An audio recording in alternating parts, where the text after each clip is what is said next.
എൻ്റെ പൊന്ന് രേണുകെ, അവിടുത്തെ രണ്ടാമതൊരു കൊച്ചു വേണമെന്ന് പറഞ്ഞ് മടുത്ത്. എന്തെങ്കിലും കാരണം പറഞ്ഞ് അവിടെ ഒഴിഞ്ഞു മാറും. ഇപ്പൊ സൗന്ദര്യം പോകുന്നു വെച്ചിട്ടാണോ ജോലിയുടെ കാര്യമാണോ ദൈവത്തിന് എന്നെ അറിയാം. അത് ചേച്ചി പറഞ്ഞത് കാര്യം. ഇന്നത്തെ കാലത്ത് ഒന്നിനൊന്നും കൂടി കൂട്ട് വേണ്ടേ? അത് തന്നെ ഞാനും പറയണത്. ഇപ്പൊ തന്നെ കൊച്ചിന് 4 വയസ്സായി. അവക്കാണെങ്കിൽ ഒന്ന് പോയിട്ടാണ് രണ്ടാമത് കിട്ടിയത്.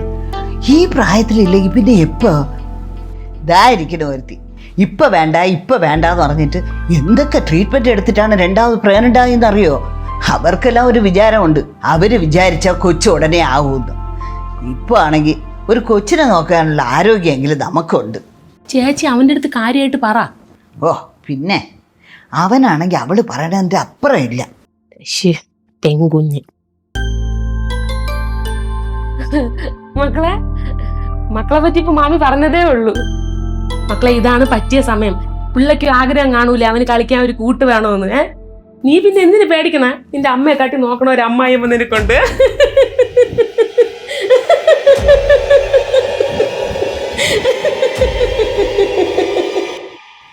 മോളുടെ അടുത്ത് അപ്പോഴേ പറഞ്ഞതല്ലേ ഡെലിവറി അവിടെ മതിയെന്ന്. അവിടെ നല്ല നല്ല ഹോസ്പിറ്റലിലെല്ലാം കളഞ്ഞിട്ടല്ലേ പൈസ നോക്കി നീ ഇവിടെ വന്ന് അഡ്മിറ്റ് ആയത്. അതുകൊണ്ടാണ് സിസേറിയൻ ചെയ്യേണ്ടി വന്നത്. ഇതാ ഇപ്പൊ കിടന്ന് അനുഭവിക്കണ കണ്ടില്ലേ? അതേ എൻ്റെ കൊച്ചിൻ്റെ കളർ അങ്ങ് മങ്ങിപ്പോയി. നിങ്ങൾ ഈ വെളിച്ചെണ്ണ തയ്ക്കുന്നതിന് പകരമേ ഒലിവാൽ വാങ്ങിച്ച് തയ്ച്ചു കൊടുക്കണേ. മോനെ അങ്ങോട്ടല്ലേ വരണതേ, അച്ഛമ്മ വിളിപ്പിച്ചോളാവേ. ശർക്കര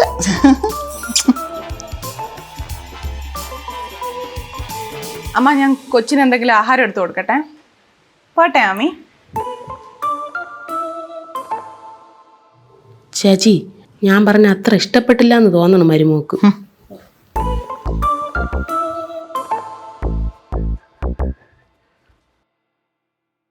എടി, ഞാൻ പത്രക്കാരൻ്റെ പൈസ ഡയറക്റ്റ് എടുത്ത് വെച്ചിട്ടുണ്ട്. അങ്ങനെ വരുമ്പോൾ എടുത്ത് കൊടുക്കേ. എന്തൊരു മോഹം കടന്നൊരു കുത്തി പോലെ ഇരിക്കണേ. ഒന്നുമില്ല, പറയാൻ മനസ്സിലേക്ക് വേണ്ട. ആ മെയ്ഡിന്റെ കാര്യം എന്തായി? അത് ഞാൻ അഖിലിന്റെ അടുത്ത് പറഞ്ഞിട്ടുണ്ട്. അപ്പോൾ ഒരാഴ്ചക്കകത്ത് സെറ്റാക്കും. ശ്രീ ഇത് എത്ര നാളായിട്ട് പറഞ്ഞുകൊണ്ടിരിക്കുക. ഒരു മെയ്ഡിനെ കിട്ടാൻ ഇത്ര പാടാണോ? ഇവിടെ എത്ര ഏജൻസി ഉണ്ട്, അവിടൊക്കെ ഒന്ന് നോക്ക്. എടി, ഏജൻസിന്നൊക്കെ ആളെ വിളിച്ചു കഴിഞ്ഞാൽ കയ്യിൽ നിന്ന് പൈസ പോണ വഴി അറിയൂല. ഇതിപ്പോ പരിചയമുള്ള ആളാകുമ്പോൾ എന്തെങ്കിലും അഡ്ജസ്റ്റ്മെന്റ് നടക്കും. ഞാൻ ഈ ലോൺ അടയ്ക്കാൻ വേണ്ടി പെടാപാട് പെടുന്ന കാര്യമൊന്നും നിനക്ക് അറിഞ്ഞൂടെ ഇത്രയ്ക്ക്? ബെസ്റ്റ്. എന്റെ ശ്രീ ഒരാഴ്ചക്കുള്ളിൽ എന്റെ ഇന്റർവ്യൂവിന്റെ റിസൾട്ട് വന്നു കഴിഞ്ഞാൽ ഉടനെ ജോയിൻ ചെയ്യേണ്ടി വരും. അതിന്റെ ഇടയ്ക്ക് മെയ്ഡിനെ തപ്പിപ്പോയാൽ കിട്ടത്തൊന്നുമില്ല. അതാ ഞാൻ നേരത്തെ പറയണത്. ഓ ശരി, ചുമ്മാ ആണെന്ന് ടെൻഷൻ അടിക്കണ്ട, ഞാൻ നോക്കാം. പിന്നെ ഇങ്ങോട്ട് നോക്ക്. കാര്യം പറ ശ്രീ. നിനക്കിപ്പോ ഈ ജോലിക്ക് പോണോ? കിട്ടിയ പിന്നെ പോണ്ടേ? ജോലിക്ക് തന്നെ ഇപ്പൊ പോണോ? ജോലിക്ക് പിന്നെ പോവാതെ? അതല്ലടി, ആര്യ ഇപ്പോഴും രണ്ടാമത് ഗർഭിണിയല്ലേ? അതെ. അത് ഞാൻ ജോലിക്ക് പോകാൻ തമ്മിൽ എന്താ ബന്ധം? അതുപോലെ നമുക്ക് രണ്ടാമത്. ശ്രീ, നീ ഇതെങ്ങോട്ടാ പറഞ്ഞു പോകുന്നതെന്ന് എനിക്കറിയാം. ഒന്നാമതേ നിങ്ങളുടെ അമ്മയുടെ ചൊറി കൊണ്ട് എനിക്ക് സഹിക്കാൻ വയ്യാതിരിക്കുക. അതിൻ്റെ ഇടയ്ക്ക് നീയും കൂടെ തുടങ്ങല്ലേ. ഇത് നമ്മൾ രണ്ടുപേരും കൂടെ ഒരുമിച്ചെടുത്ത തീരുമാനമല്ലേ ഇനി നമുക്കൊരു കുഞ്ഞ് വേണ്ടാന്നുള്ളത്? എടി, അത് 4 വർഷം മുമ്പുള്ള കാര്യമില്ലേ? അന്ന് എനിക്കൊരു സ്ഥിര വരുമാനം ഇല്ലായിരുന്നു. ഇപ്പൊ അങ്ങനെയാണോ? പിന്നെ എങ്ങനെയാണെന്ന് ശ്രീയല്ലേ പറഞ്ഞത്? ലോണൊക്കെ ഇടയ്ക്കും കിടന്ന് പെടാപ്പാട് പെടുവാന്ന്. അടുത്ത വർഷം കൊച്ചിനെ സ്കൂളിൽ ചേർക്കണം. അഡ്മിഷനും ഡൊണേഷനും എല്ലാം കൂടെ എത്ര രൂപയാകുമെന്ന് വല്ല പിടിയുണ്ടോ? അതിന്റെ ഇടയ്ക്ക് ഇനി അടുത്ത കൊച്ചൂടെ ആയിക്കഴിഞ്ഞാൽ നന്നായിരിക്കും. ലോണൊക്കെ അടച്ചു തീർന്നവരെ ഇനി കാത്തിരിക്കാൻ പറ്റൂ? എടി, പ്രായം കൂടുന്നു, റിസ്ക് കൂടുന്നു. ശ്രീ, നമ്മളിപ്പോ രണ്ടാമതൊരു കുഞ്ഞിനെ പറ്റി ചിന്തിക്കുന്നില്ല. വല്ല വിധേന ഞാൻ 4 വർഷത്തെ ഗ്യാപ്പ് ഉണ്ടായിട്ടും ഞാൻ ആ ഇന്റർവ്യൂ സെറ്റ് ആക്കിയത്. അത് നശിപ്പിക്കരുത്. പിന്നെ എന്താന്ന് വെച്ചേച്ചി, നാളെ ഒരു കൊച്ചു വേണമെന്ന് തോന്നുമ്പോൾ എന്തെങ്കിലും കോംപ്ലിക്കേഷൻസ് ഉണ്ടാവാതിരുന്നാൽ മതി. ഞാൻ നിനക്ക് ഏജൻസി നാളെ കൊണ്ടുവന്ന് തരാം. ഇനി അതിന്റെ പേരിൽ നിന്റെ ജോലി പൊഴിഞ്ഞൊന്നും പോകാൻ പോണ്ട.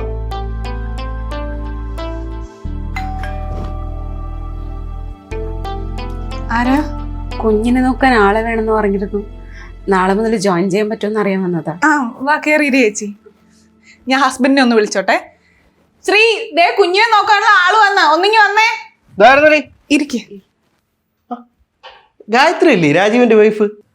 ചേട്ടനെ അറിയോ? പിന്നെ അല്ലാതെ, ഞങ്ങൾ പഴയ ഓഫീസിൽ ഒന്നിച്ചായിരുന്നു. ഇപ്പൊ ഒരു 2-3 വർഷമായി കാണും അവനായിട്ട് കോണ്ടാക്ട് ഇല്ലാതായിട്ട്. സുഖം തന്നെ അവന്? രാജീവേട്ടന് ഇപ്പൊ ഇല്ല, ഹാർട്ട് അറ്റാക്ക് ആയിരുന്നു. അയ്യോ. ചേട്ടൻ പോയ ശേഷം എൻ്റെ ക്വാളിഫിക്കേഷൻ അനുസരിച്ചുള്ള ജോലിക്കൊക്കെ ഞാൻ ട്രൈ ചെയ്തായിരുന്നു. പക്ഷേ കൂടുതൽ വെയിറ്റ് ചെയ്യാൻ പറ്റിയൊരു സിറ്റുവേഷനിലല്ല. കുറച്ച് ലോണും കടങ്ങളും ഒക്കെ ഉണ്ട്.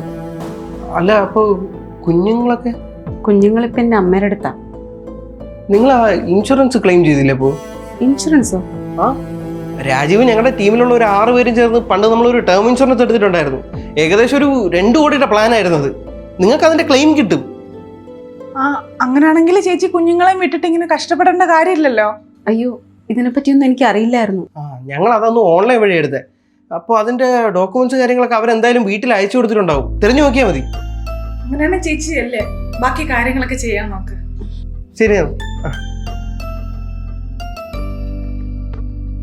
2 കോടി രൂപ അവർക്ക് കിട്ടുമായിരിക്കും അല്ലേ?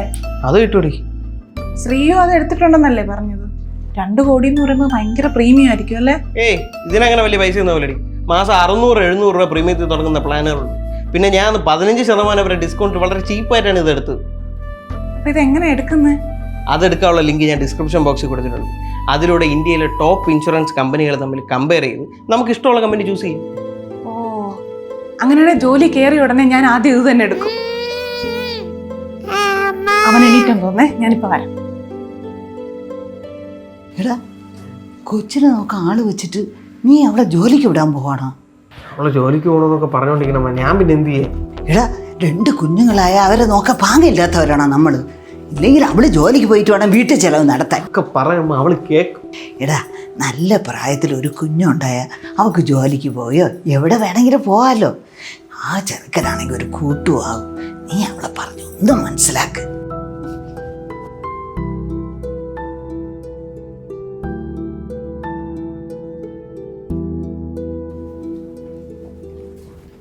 മാമ ഒരു കാര്യം അറിഞ്ഞാ? എന്തോടി? അമ്മയുടെ പേര് വാവ ചവിട്ടി. ആഹാ, അമ്മ വാവ എപ്പോ വരും? ഓ, പെണ്ണിന്റെ ഒരു തിടുക്കം കണ്ടില്ലേ? നീ ഒരു 4 മാസം കൂടെ വെയിറ്റ്. എടി നീ പറഞ്ഞ മെഡിസിൻസ് എല്ലാം ഉണ്ടോ നോക്കിക്കോണേ. ചോക്ലേറ്റാ? ചോക്ലേറ്റോ? കൊണ്ടുവന്ന് ചെറുക്കടി. അതെവിടെ ഉണ്ടായിരുന്നല്ലോ. അപ്പോ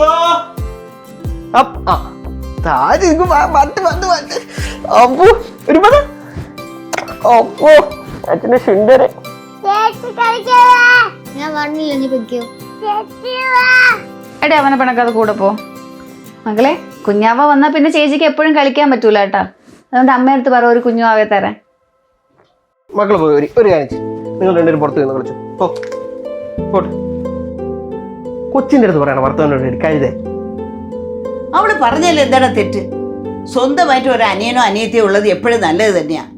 ഇവക്കൊരാവശ്യം വന്നപ്പോൾ നീ മാത്രമല്ലേ ഉണ്ടായിരുന്നുള്ളൂ. അച്ഛനും അമ്മയും കഴിഞ്ഞാൽ സ്വന്തം കൂടെപ്പിറപ്പ് മാത്രമേ കാണുള്ളൂ.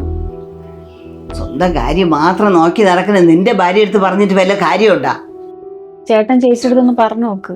ആ, നിനക്ക് അറിയാം. നിന്റെ ചോച്ചിയുടെ കുണം എനിക്കല്ലേ അറിയാവൂ. എന്തോ ചെറുക്കനാണോ എന്തോ. അമ്മ ഒന്ന് സമാനപ്പെട്. ഞാൻ ഇന്ന് അങ്ങനെ പറഞ്ഞപ്പോഴേ ചേട്ടൻ്റെ മുഖം ഞാൻ ശ്രദ്ധിച്ചതാ. എന്തായാലും ചേട്ടൻ ഇന്ന് ചേച്ചിയോട് സംസാരിക്കും. ചേട്ടൻ നിർബന്ധിച്ചു കഴിഞ്ഞാൽ ചേച്ചി പറ്റൂല എന്ന് പറയുന്നൊന്നും എനിക്ക് തോന്നല്ല. അപ്പൊ നീ മനഃപൂർവ്വം പറഞ്ഞാണല്ലേ? പിന്നല്ലാതെ. സുഖമായിട്ടിരിക്കുന്നു. ആ ശരി, എന്നാ ഞാൻ വിളിക്കാം. ചെറുക്കടി ഇതോ ഇത്രയും നേരം ഇവിടെ നിന്ന് പടം വരച്ചിരിക്കുകയായിരുന്നു. ഇപ്പൊ ദക്ഷ ഒന്ന് വിളിച്ചപ്പോ അവിടെ കിടക്കത്തുള്ളെന്ന് പറഞ്ഞ് അങ്ങോട്ട് പോയി. ഇതവന്റെ ഇന്നത്തെ ഹോംവർക്ക് ആയിരുന്നു. നിനക്കിത് കണ്ടിട്ടൊന്നും തോന്നുന്നില്ലേ? എന്ത് തോന്നാൻ? അല്ല, ഇന്നലെ നമ്മളെ കൊച്ചിനൊക്കെ ഒരു ചേച്ചി വന്നപ്പോൾ ഭയങ്കര ഉപദേശമായിരുന്നല്ലോ ഇവിടെ. കുഞ്ഞുങ്ങളെ ഒറ്റയ്ക്കാക്കിയിട്ട് വരല്ലെന്നൊക്കെ. ഇതിപ്പോൾ സ്വന്തം കുഞ്ഞിൻ്റെ കാര്യം വന്നപ്പോൾ നിനക്ക് വേറെ പല കാര്യങ്ങളും ഇമ്പോർട്ടൻസ് അല്ലേ? എന്തുവാ ശ്രീ വളച്ചിട്ടില്ലാത്ത കാര്യം പറ. എടി, നമ്മുടെ മോനും ഒരു അനിയനോ അനിയത്തി വേണമെന്ന് നിനക്ക് ഇതുവരെ തോന്നിയിട്ടില്ലേ? അവനും ആഗ്രഹം കാണൂലേടി. എന്തൊക്കെ പറഞ്ഞാലും ഒരു കൂടപ്പുറപ്പിൻ്റെ സ്നേഹം കിട്ടി വളർന്നല്ലേ നല്ലത്. ഇതൊക്കെ നീ ഒറ്റ മോളായിട്ട് വളർന്നുകൊണ്ട് നിനക്ക് മനസ്സിലാവില്ല. ഒറ്റമോളായിട്ട് വളർന്നുകൊണ്ട് എനിക്ക് വേറെ പ്രശ്നമൊന്നുമില്ല. രണ്ടാമതൊരു കൊച്ചു വേണമെന്ന് നിങ്ങൾക്കും നിങ്ങളുടെ അമ്മയ്ക്കും പിന്നെ നാട്ടുകാർക്കും ആയിരിക്കും ആവശ്യം. അല്ലാതെ ചുമ്മാ കൊച്ചിൻ്റെ തലയിൽ കൊണ്ടിടണ്ട. അപ്പോൾ രണ്ടാമതൊരു കുഞ്ഞ് വേണ്ടെന്നാണ് നീ പറയണേ? നീ, ഞാൻ അങ്ങനെ അല്ല പറഞ്ഞത്. എൻ്റെ കരിയറും ഹെൽത്തും ഒക്കെ ഒന്ന് ഓക്കെ ആയിട്ട് മതിയെന്നേ പറഞ്ഞുള്ളൂ. നീ പറയണേട്ടാ തോന്നും കുഞ്ഞായി കഴിഞ്ഞാൽ പിന്നെ ജോലിക്ക് പോകാൻ പറ്റൂല എന്ന്. പിന്നെ അങ്ങനല്ലേ, മോനായി കഴിഞ്ഞ് 4 വർഷം ഞാൻ ഒരു ജോലിക്കും പോകാതെ വീട്ടിലിരുന്നത്. ഇപ്പൊ നീ ജോലിക്ക് പോകാത്തത് എന്റെ കുറ്റമായ? പിന്നെ ഞാൻ ജോലിക്ക് പോയിരുന്നെങ്കിൽ ശ്രീ നോക്കുമായിരുന്നോ കൊച്ചിനെ വീട്ടിലിരുന്ന്? നായിക്ക് 40 കുഞ്ഞു വേണമെന്ന് പറഞ്ഞുകൊണ്ടിരിക്കുന്ന നിങ്ങളുടെ അമ്മ നമ്മുടെ മോൻ്റെ കാര്യം എന്നാ നേരാവണ്ണം നോക്കിയിട്ടുള്ളത്? എനിക്കൊന്ന് ചെക്കപ്പിന് പോകണമെങ്കിൽ എൻ്റെ അമ്മ കൊല്ലത്തുനിന്ന് വരണമായിരുന്നു. ഇനിയിപ്പോ എന്തൊക്കെ പറഞ്ഞാലും രണ്ടാമതൊരു കൊച്ചിന്റെ കാര്യം ഞാനിപ്പോ ആലോചിക്കുന്നില്ല.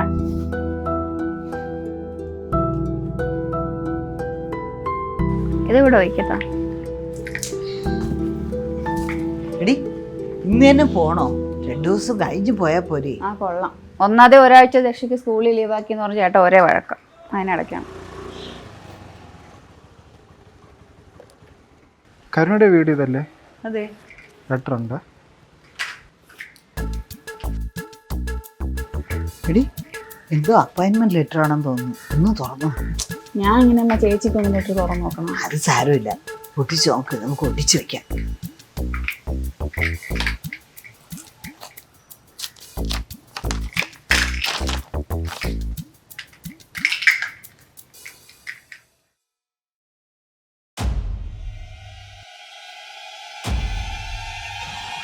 അപ്പോയിൻമെന്റ് ലെറ്ററും എല്ലാം തന്നെ. അതൊക്കെ തന്നെ. പക്ഷെ ഒരു പ്രശ്നമുണ്ട്. എന്തോ ഇത്? 3 വർഷത്തെ കോൺട്രാക്ട് ഉണ്ടെന്ന്. എടി ഈ 3 വർഷം എന്നൊക്കെ പറയുമ്പോൾ പിന്നെ കൊച്ചിന്റെ കാര്യം ചിന്തിക്കാൻ പോലും പറ്റൂല. നിന്റെ അടുത്ത് ഇവിടെ ഞാൻ ജോലിക്ക് പോകണമെന്നൊന്നും പറയില്ല, പക്ഷെ ഈ കോൺട്രാക്ട് വെച്ചുള്ള ഒരു പരിപാടിയും വേണ്ട. ശ്രീ, എനിക്ക് വേറെ ഓപ്ഷൻ ഇല്ല. അല്ലേലും എന്റെ ഫീൽഡിൽ ജോലി കിട്ടാൻ ഭയങ്കര പാടാ. പിന്നെ ഈ ഗ്യാപ്പ് കൂടെ ആയതുകൊണ്ട് ഇവിടെ മാത്രല്ല വേറെ ഏത് കമ്പനിയിൽ പോയാലും കോൺട്രാക്ട് ഒക്കെ ഉണ്ടാവും. അങ്ങനെയാണെങ്കിൽ നീ വേറെ ഏതെങ്കിലും ഫീൽഡിൽ ജോലി നോക്ക്. ശ്രീ എത്ര നിസ്സാരായിട്ടായി പറയുന്നേ. അപ്പൊ എന്റെ കരിയർ തൊലഞ്ഞു പോകുന്നതിന് ശ്രീക്ക് ഒരു കുഴപ്പമില്ലേ? അവളുടെ ഒരു കരിയർ. എടി എന്റെ അമ്മ പറഞ്ഞതിൽ ഒരു തെറ്റുമില്ല. നിനക്ക് നിന്റെ കാര്യം മാത്രമാണ് വലുത്. എടി ഈ വീട്ടിൽ ഒരു കുഞ്ഞിന് വേണ്ടി എല്ലാവരും എത്രത്തോളം ആഗ്രഹിക്കണമെന്ന് നിനക്കും അറിയാലോ. ഇനി കാരണം എന്തൊക്കെ പറഞ്ഞാലും ശരി, ഈ വീട്ടിൽ ഇതിനെപ്പറ്റി ഇനി ഒരു സംസാരം വേണ്ട.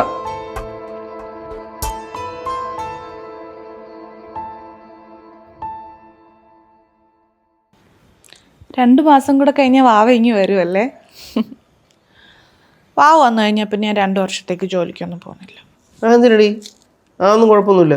നീ 6 മാസം കഴിഞ്ഞാൽ ജോലിക്കൊക്കെ പൊക്കും. ഒന്നാമതൊരു ഗ്യാപ്പ് എടുത്തു കഴിഞ്ഞാൽ പിന്നെ ജോലി കിട്ടാൻ അഡ്ജസ്റ്റ് ചെയ്യാനൊക്കെ പാടാൻ. ഇതിപ്പോൾ കൊച്ചിനൊക്കെ അമ്മയുണ്ട്, നിന്റെ അമ്മയുണ്ട്, ഇനി അതും പോരെ.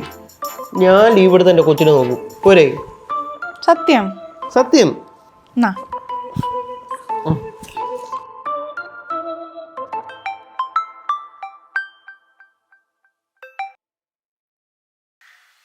ശ്രീയുടെ അമ്മേനെ ഇപ്പൊ വിളിച്ചിട്ട് വച്ചതേ ഉള്ളൂ. നീ എന്തോന്നടി കാണിക്കുന്നത്? നീ ഓരോ തീരുമാനം എടുക്കുമ്പോൾ അവരുടെ അടുത്തും കൂടെ ഒന്ന് ആലോചിക്കണ്ടേ? നമ്മളായിട്ട് എന്തിനു മക്കളെ വെറുതെ നമ്മുടെ സമാധാനം കളയണത്? ഞാൻ പറയണമല്ലോ, നീ കേൾക്കണുണ്ടോ? കരുണേ, ഡേ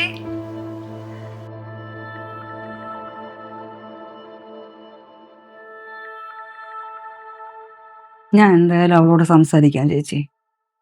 സംസാരിച്ചാ പോരാ, പറഞ്ഞ് മനസ്സിലാക്കണം. അമ്മ എപ്പോ വന്നു? ഞാൻ ഇപ്പോൾ വന്നേ ഉള്ളൂ. നീ ഇതെവിടെ പോണു? ജോലിക്ക്. കാരണം ഇത് നമ്മൾ സംസാരിച്ച് അവസാനിപ്പിച്ച വിഷയമാണ്. നീ വെറുതെ വാശി കാണിക്കരുത്. ആര് വാശി കാണിക്കുന്നെന്ന്? നിങ്ങളുടെയൊക്കെ പിടിവാശിക്ക് എന്റെ കരിയറും ആഗ്രഹങ്ങളും കളയാൻ വയ്യാത്തോണ്ടാ ഞാനിപ്പോ ഈ ജോലിക്ക് പോണേ, അല്ലാതെ ആരോടുള്ള വാശി തീർക്കാനല്ല. എടി, ഇവര് പറഞ്ഞതൊരു കാര്യമില്ലേ? ഇപ്പൊ നീ എടുപിടി എന്ന് പറഞ്ഞ് ഈ ജോലിക്ക് പോണോ? ഒരു കുഞ്ഞ് വേണമെന്നുള്ളത് നമ്മുടെ എല്ലാവരുടെയും ആഗ്രഹമല്ലേ? അപ്പൊ എന്റെ ആഗ്രഹം അമ്മ. ഇവരൊക്കെ പറയുന്നത് പോട്ടെ എന്ന് വെക്കാം. എന്റെ ആദ്യത്തെ കുഞ്ഞ് അബോട്ട് ആയത് മുതൽ ഈ നിമിഷം വരെ ഞാൻ എന്തൊക്കെ അനുഭവിച്ചിട്ടുള്ളതെന്ന് ഏറ്റവും നന്നായിട്ട് അറിയാവുന്ന അമ്മയ്ക്കല്ലേ. എന്നിട്ട് അമ്മ കൂടെ ഇവരുടെ കൂടെ നിൽക്കുന്ന കുറച്ച് കഷ്ടമാണ്. മോളെ, എല്ലാ പെണ്ണുങ്ങളും ഇങ്ങനെയൊക്കെ തന്നെയാ പ്രസവിക്കുന്നത്. ആയിരിക്കാം, പക്ഷെ എല്ലാവരും പ്രഗ്നൻസി എക്സ്പീരിയൻസ് ഒരുപോലെ ആയിരിക്കണമെന്നില്ല അമ്മ. ആദ്യം ജനിച്ച് ഏകദേശം ഒരു 3 മാസം എനിക്ക് കാല് തറയിൽ കുത്താൻ പറ്റത്തില്ലായിരുന്നു. പോരാത്തിന് സിസേറിയന്റെ നടുവേദന വേറെ. അന്നൊക്കെ ഓരോ ദിവസവും ഞാൻ കരഞ്ഞാണ് തീർത്തിട്ടുള്ളത്. ഒന്ന് ഉറങ്ങാൻ പോലും പറ്റാതെ ഞാൻ അനുഭവിച്ച ട്രോമ ശ്രീക്ക് പോലും അറിയത്തില്ല. അതെങ്ങനെയാ? അന്നൊക്കെ ശ്രീ എന്നെ കാണാൻ വരുന്നത് ആഴ്ചയിൽ ഒരിക്കലല്ലേ. വന്നാലും കുഞ്ഞിനെ കളിപ്പിച്ചിരുന്നിട്ട് അങ്ങ് പോവും. ഈ ഇടയ്ക്കാണ് എന്റെ മൂഡ് സിങ്സും ഓവർ വെയിറ്റും ഒക്കെ മാറി ഞാൻ ഒന്ന് മര്യാദയ്ക്ക് പുറത്തിറങ്ങി തുടങ്ങിയത്. ഇനിയും എനിക്ക് അതേ സൈക്കിളിൽ കൂടെ കടന്നു പോകാൻ വയ്യ. എടി അന്ന് അങ്ങനെയൊക്കെ ഉണ്ടായെന്ന് പറഞ്ഞ് എപ്പോഴും അങ്ങനെ ആവണമെന്നുണ്ടോ? അതെനിക്ക് അറിഞ്ഞൂടെ ശ്രീ. നിങ്ങൾ ഓരോ തവണ കുഞ്ഞു വേണം എന്ന് പറയുമ്പോൾ ഞാൻ അതിന് ഫിസിക്കലി മെന്റലി ഓക്കെ ആണോന്ന് ഒരാളെങ്കിലും എന്നോട് ചോദിച്ചിട്ടുണ്ടോ? മോളെ, നീ പറയണതൊക്കെ ശരിയല്ല. എന്തൊക്കെ ആയാലും ഒരു കുഞ്ഞും കൂടെ വേണ്ടേ? ഇപ്പോഴാണെങ്കിൽ എനിക്കെങ്കിലും നോക്കാൻ പറ്റൂ. അമ്മ, ഒരു കുഞ്ഞുകൂടി വേണ്ടെന്ന് ഞാനും പറഞ്ഞില്ല, ഇപ്പൊ വേണ്ടെന്നേ പറഞ്ഞുള്ളൂ. പിന്നെ അമ്മ ഈ കൊച്ചിനെ നോക്കാന്ന് എപ്പോഴും പറയുന്നത് പലപ്പോഴും എനിക്കൊരു പറച്ചിൽ മാത്രമായിട്ടാ തോന്നിയിട്ടുള്ളത്. കാരണം ഡെലിവറി കഴിഞ്ഞ് വന്ന അന്നോട്ട് അവന്റെ കാര്യങ്ങളൊക്കെ നോക്കിയത് ഞാനാ. അവന്റെ എന്തെങ്കിലും ഒരു ഫംഗ്ഷൻ നമ്മൾ സന്തോഷമായിട്ട് നടത്തിയിട്ടുണ്ടോ? ബർത്ത്ഡേ ആയാലും നൂലുകെട്ടായാലും എന്തെങ്കിലും ഒരു പ്രശ്നം അമ്മ ഉണ്ടാക്കുമായിരുന്നു. ചുമ്മാ ഇരി. അമ്മ പ്ലീസ്, ഇനിയെങ്കിലും ഞാൻ മനസ്സിലുള്ളതൊക്കെ ഒന്ന് പറഞ്ഞോട്ടെ. നിങ്ങളൊക്കെ പറയുന്നുണ്ടല്ലോ ഇപ്പൊ ജോലിക്ക് പോകണ്ട, പിന്നെ എപ്പോഴെങ്കിലും ജോലിക്ക് പോയാൽ മതിയെന്ന്. വെറും 4 വർഷം ഗ്യാപ്പ് വന്നപ്പോഴേ ഈ ജോലി കിട്ടാൻ ഞാൻ എത്ര കഷ്ടപ്പെട്ടിട്ടുണ്ടെന്ന് അറിയാവോ? ഈ ബ്രേക്ക് കഴിഞ്ഞ് അവിടെ ചെല്ലുമ്പോൾ അവിടെയുള്ള ഓരോ കാര്യങ്ങളും എങ്ങനെ ഹാൻഡിൽ ചെയ്യണമെന്ന് പോലും എനിക്കറിയത്തില്ല. ഇനി ഇതുപോലെ ഗ്യാപ്പ് വന്നു കഴിഞ്ഞാൽ എൻ്റെ കരിയറിനും സ്വപ്നങ്ങൾക്ക് ഞാൻ എന്നേക്കുമായിട്ട് ഗുഡ് ബൈ പറയേണ്ടി വരും. പിന്നെ നിങ്ങൾ എല്ലാവരും അറിഞ്ഞിരിക്കുക ഒരു കാര്യം പറയാം. ഒരു കുഞ്ഞ് വേണോ വേണ്ടേ, അത് എപ്പോൾ വേണമെന്നൊക്കെ തീരുമാനിക്കുന്നത് ഭാര്യയും ഭർത്താവും ഒരുമിച്ചെടുക്കുന്ന ഒരു തീരുമാനമാണ്. അതിന്റെ അവസാന വാക്ക് എപ്പോഴും ഭാര്യയുടേതാ. കാരണം ഞങ്ങളാണ് ഈ പറയുന്ന ഫിസിക്കലും ഇമോഷണലും ആയിട്ടുള്ള പല ചേഞ്ചസിലൂടെ കടന്നു പോകുന്നത്. ഞങ്ങൾക്കാണ് ഇഷ്ടപ്പെട്ട പല കാര്യങ്ങളും സാക്രിഫൈസ് ചെയ്യേണ്ടി വരുന്നത്. ഇതെന്റെ ബോഡിയുടെ ഹെൽത്തിന്റെയും കാര്യമാണ്. അതുകൊണ്ട് ഒരു കുഞ്ഞിനെ ക്യാരി ചെയ്യാൻ റെഡിയാണോ എന്ന് പറയേണ്ടത് ഞാൻ മാത്രമാണ്, അല്ല നാട്ടുകാരും വീട്ടുകാരും അല്ല.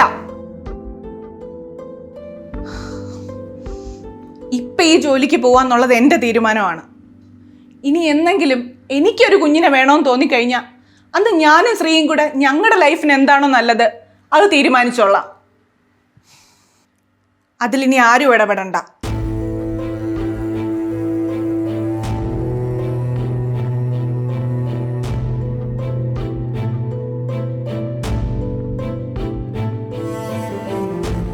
നമ്മുടെ നാട്ടിൽ രണ്ടാമതൊരു കുഞ്ഞു വേണ്ടേ എന്ന ചോദ്യം പാർട്ട്ണറും വീട്ടുകാരും മാത്രമല്ല, വഴി പോകുന്ന നാട്ടുകാർ വരെ ചോദിക്കുന്ന ഒന്നാണ്.